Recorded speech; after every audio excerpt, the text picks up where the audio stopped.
அழுக்காற்று அகன்றாரும் இல்லை அஃதில்லார் பெருக்கத்தில் தீர்ந்தாரும் இல்லை எனும் குறளை திருவள்ளுவர் அழுக்காராமை எனும் அதிகாரத்திலே வைத்துள்ளார்.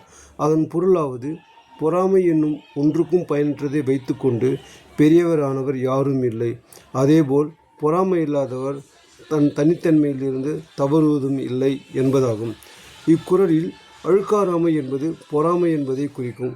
ஒருவன் செல்வ செழிப்பு பெற்றிருந்தாலும் அல்லது கலை கல்விகளில் சிறந்து விளங்கினாலும் நாமும் அதுபோல சிறந்து விளங்க வேண்டும். அதை விட்டுவிட்டு அவனிடம் அது உள்ளதே, இவனிடம் இது உள்ளதே, அவனால் அது எப்படி முடியும் என்று பொறாமை கொள்ளக்கூடாது. ஏனெனில் பொறாமை நம்மை பெரியவனாக்கி விடுவதும் இல்லை, அதே போல தம் தனித்தன்மையிலிருந்து ஒவ்வொருவரையும் விலக்கியதும் இல்லை. எனவே நமக்கு முடிந்தவற்றை நாம் செய்வோம் என்று பொறாமை கொள்ளாதவர் மேன்மை அடைவர். அவர் எப்போதும் பொறாமையால் சிறுமை அடைய மாட்டார். எனவே பொறாமை என்பதை அடியோடு விட்டுவிட்டு சிறந்து வாழ்வோமாக. அன்புடன் சிவராமன்.